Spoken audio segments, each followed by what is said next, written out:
Und jetzt sieht der ganze Zylinder so aus, überarbeitet, Zuganker nachgerüstet, aufgebohrt und dann kann er jetzt montiert werden.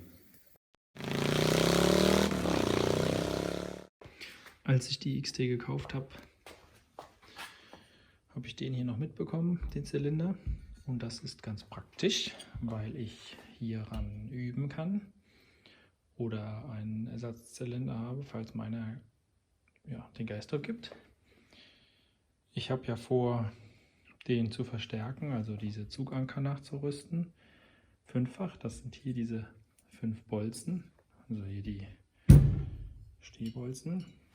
Das Problem ist, hier kommen diese Hülsen rein, die verschrauben dann den Zylinder mit dem Block. Und hier wird dann quasi der Zylinderkopf drauf gemacht. Und wenn es dann hier jetzt explodiert, dann geht der Druck natürlich hier nach oben in den Zylinderkopf. Der stützt sich hier in den Bolzen ab. Das geht hier in den Reihen, in den Zylinder, muss aber dann nach hier unten, weil die Kurbelwelle hier unten ist und das Kraftmoment überträgt, durch das Alu wandern quasi die Kraft. Und deswegen reißen diese Zylinder auch mal. Und man macht dann hier diesen Trick, indem man diese Zuganker nachrüstet. Das bedeutet nichts anderes als die Zuganker herausmachen, ein Loch bis hier durchbohren, hier eine Flachsenkung reinmachen für eine Zylinder-Innensechskantschraube und die Bolzen dann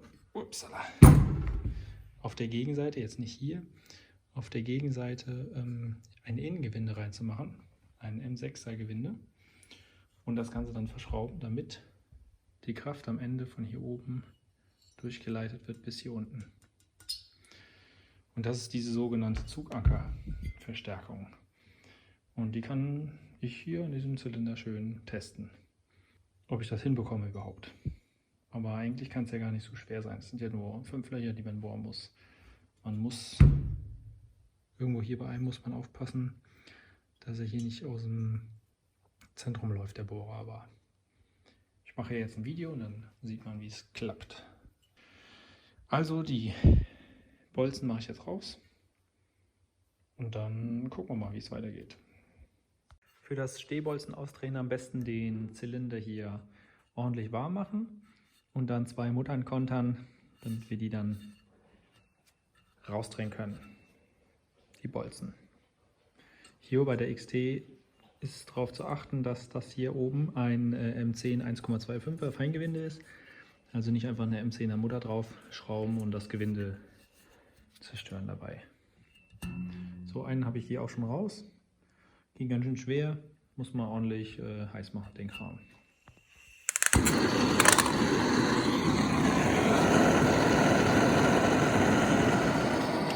Am besten auch eine Schutzbrille aufziehen. Man weiß ja nie, ob was platzt oder bricht.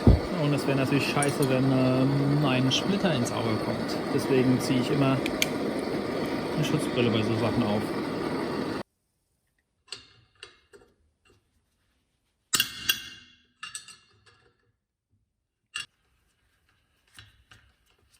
So, und das lange Ende, das kommt in den Zylinder und das kurze Ende steht oben raus. Und jetzt versuchen wir das Ganze mit den großen Stehbolzen. So, wenn die alle jetzt so schön rausgehen wie der, dann bin ich zufrieden. So, hier sehen wir jetzt nochmal die ganzen Dinger, die ganzen Stehbolzen. Ich lege es mal an die Seite. Die haben nämlich alle verschiedene Längen. Das ist jetzt wahrscheinlich für die XT-Kenner nichts Neues. Für mich aber schon. Man kann es hier deutlich sehen an den beiden, den Unterschied in der Länge. Ich hatte die markiert mit Zahlen, aber jetzt, nachdem ich alles auseinander habe und mal überlegt habe, warum es so ist, braucht man es eigentlich gar nicht sich beschriften. Das ist ganz einfach, die langen Stehbolzen kommen hier in diese, in die Bohrung da, wo die, ich glaube, da sind die Zentrierstifte drin. Deswegen kommen die langen hier gegenüber rein. Hier kommt der ganz kurze rein und hier kommen die normal langen rein. Und hier kommen ja die M8er rein. Das ist nichts zu verwechseln eigentlich. Der lange Bolzen, Stehbolzen hat eine Länge von 172 ungefähr. Ne, 173 mm. Und der kurze Stehbolzen ist nur im Vergleich dazu 163 lang. Kann das sein? Ja, das ist Zentimeter kürzer. So, wenn ich jetzt hier durchbohren will, dann wird dieser Bohrer hier, der Standardbohrer, nicht reichen. Das kann man sehen. Er würde zwar durchgehen, aber wo soll ich ihn bitte spannen? Deswegen nehme ich einen Langbohrer, DIN 340. Und den habe ich bestellt und der kommt jetzt demnächst an. Und dann werde ich die 5 Löcher mal durchbohren an der Fräsmaschine. Von unten wird es dann gesenkt für die Edelstahlschrauben, die da rein sollen. Und diese Bolzen bekommen hier ein ein Innengewinde M6. Den werde ich dann hier einspannen in der Drehmaschine. So, und dann einfach hier reinbohren, Gewinde schneiden. So, ich denke mal 1 bis 2 cm tief, das muss ich mir noch überlegen. Damit ich auch das Gewinde schön voll schneiden kann. Ihr wisst ja, beim Sackloch, da kommt man nicht weiter rein. Ja, wir wollen den Bolzen ja nicht zu sehr schwächen, deswegen gucke ich mal, was da eine ideale Tiefe ist. Und schon sind die Bohrer da. Kann man noch mal sehen. Spiralbohrer HSS, DIN 340. Keine Ahnung, warum es durchgestrichen ist. Normaler Bohrer, etwas länger. Ich kann ja mal zum Vergleich einen normalen holen. So lang, deutlicher Unterschied. Und da werden wir jetzt auf jeden Fall mit. Übrigens habe ich direkt mal mehr bestellt. 5 Stück, falls einer abbricht. Frisch geschliffen auch, frisch geschärft. Und damit können wir jetzt ganz gemütlich diese Löcher hier durchbohren. Man sieht, hier oben kann man noch schön spannen und man kommt komplett durch. Jo, also geht es jetzt an die Fräsmaschine. Ich habe ja keine Ständerbohrmaschine und dann bohren wir mal hier schön durch. Schon ist er dreckig.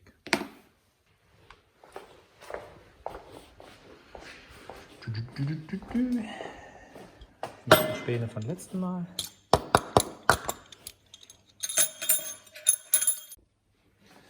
Ich habe jetzt bei meiner Fräse auch ein bisschen das Problem, der Tisch ist schon ganz unten, viel weiter runter, also geht eigentlich nicht weiter runter und das geht hier auch nicht weiter hoch. Deswegen muss ich das ein bisschen umständlich hier einspannen, aber es geht. Mache ich halt einfach immer einzeln. Das Loch festziehen. Das Ganze. Dann würde ich sagen, bohren wir mal ein Loch oder fertigen eine Bohrung an. Sonst meckert der Meister wieder. Feste und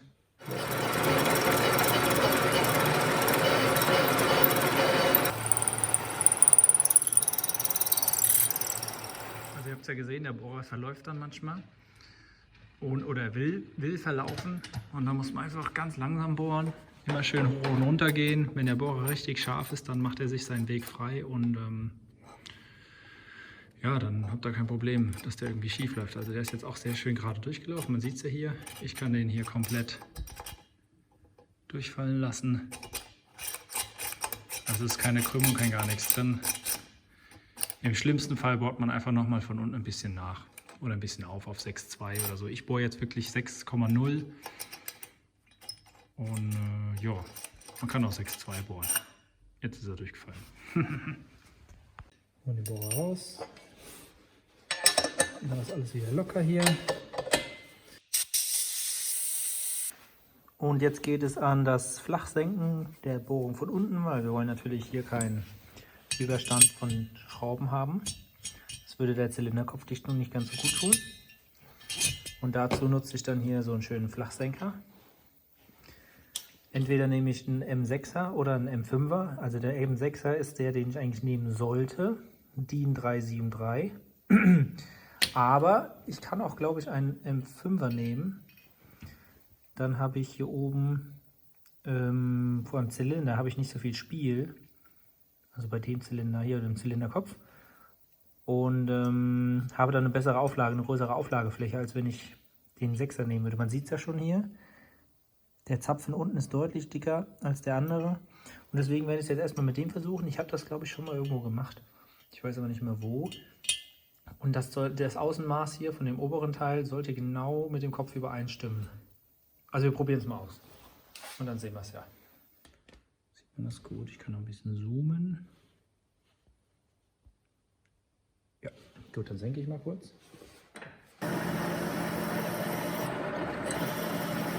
So, jetzt werden wir die Schraube zum Test mal reinmachen.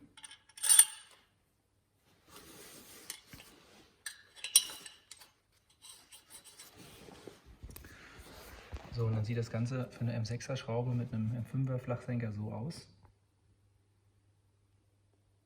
Sehr bündig.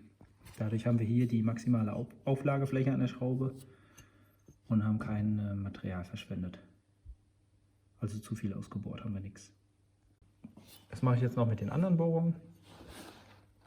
Und dann haben wir die Zuganker nachgerüstet in dem Zylinder hier. Also die Bohrung habe ich ja gerade fertig gemacht, das habt ihr alle gesehen. Und jetzt gilt es bei diesen Stehbolzen unten das Gewinde reinzuschneiden. Hierfür, also damit die Schrauben verschraubt werden können. Dafür nehme ich erstmal einen Zentrierbohrer, bohre leicht an. Ach, hier liegt ja so der andere. Und dann ein 5er Bohrer, weil das Kernloch für ein M6er Gewinde 5 mm beträgt. Und dann wird das natürlich noch schön angesenkt und dann das Gewinde reingeschnitten. Spannen können wir es ja hier ganz einfach. Ist ja genug Platz. Und das mache ich jetzt mal schnell für diese 4 Stehbolzen. Ich werde so ungefähr 2 cm reinbohren. Da habe ich genug Spiel dann für die Schraube, dass die dann auch nicht irgendwie anstößt oben. Und ihr wisst ja, hier oben bei der Drehmaschine sollte man nichts hinlegen. Also braucht ihr da gar nicht hingucken erst. Diesmal filme ich ein bisschen näher. Die Seite, die eingeschraubt wird von dem Stehbolzen, ist immer die lange Seite. Also mit dem langen Gewinde. Deswegen kommt auch da das Loch rein.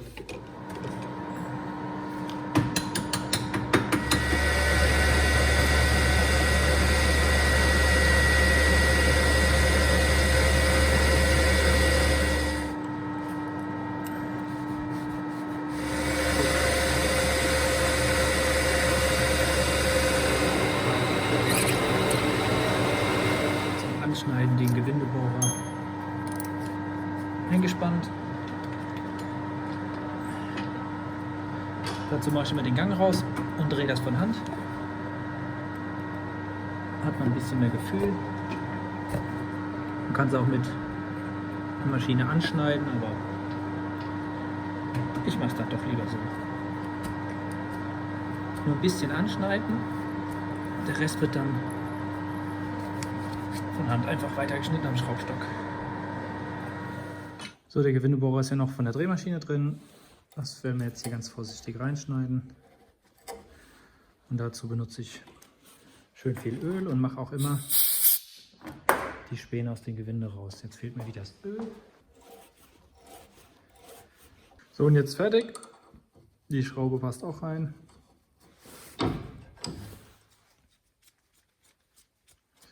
Und ein Stehbolzen ist jetzt wieder fertig. Jetzt mache ich das noch mit den anderen 3 und dann können wir den Zylinder in Zukunft verschrauben damit. Beim Zylinder müssen wir auch noch ein paar andere Sachen machen, strahlen, lackieren, planen. Aber ja, dann ist das auch abgeschlossen. So sehen die dann fertig gebohrt aus. Hier habe ich jetzt den fertigen, neu lackierten, gesäuberten natürlich vorher und auch frisch gebohrten Zylinder. Der hat jetzt 90 mm Durchmesser. Das bedeutet, das Motorrad hat zukünftig eine Kubik von 534 ungefähr. Hier liegen alle Stehbolzen, die bearbeitet wurden. Hier unten wurde ein Loch reingebohrt mit einem Gewinde. Das sind noch die Schrauben, die jetzt zusätzlich als Zuganker dienen. Und das bedeutet, die Schrauben werden von hier unten durchgesteckt, dann hier oben die eingeschraubt werden und dann wird das alles quasi ein Paket. So, der erste Stehbolzen ist jetzt drin. Geht ja nur bis hier. Und jetzt kann man von unten durch diese Bohrung die Schraube reindrehen. Ich habe den Zylinder 5-fach verstärkt. Die ist ein bisschen übertrieben, braucht man eigentlich nicht, aber ich habe ja Spaß an sowas, deswegen habe ich es einfach gemacht. Das ist jetzt nur ein Test, kurz, ob die Schraube reinpasst. Passt gut rein. Jetzt hole ich es nochmal raus, mache Loctite drauf und drehe die dann fest. Die M10er Stehbolzen, die hier alle liegen, die werde ich für 35 bis 40 Newtonmeter anziehen. Und die Schraube, die dann von unten reinkommt, werde ich von 5 bis 10 ungefähr anziehen. Die M8er, die habe ich jetzt gerade nicht im Kopf, aber die liegt ein bisschen unter den 35 Newtonmetern. Aber das kann natürlich jeder machen, wie er das möchte.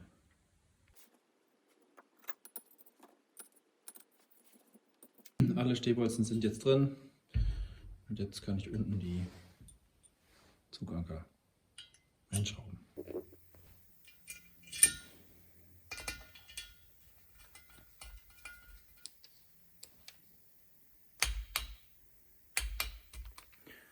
Und so sind alle 5 Stehbolzen jetzt mit Zugankern verstärkt.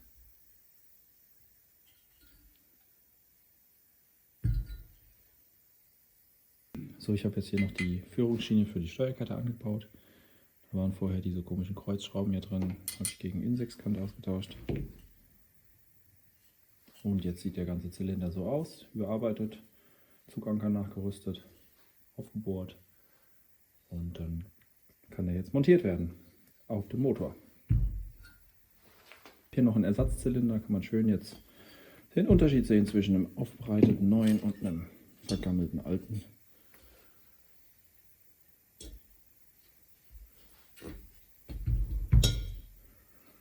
Einen kleinen Unterschied kann man erkennen. Was alt macht neu. Und man kann auch leicht sehen, dass der hier original 87 mm hat und der hier 90 mm.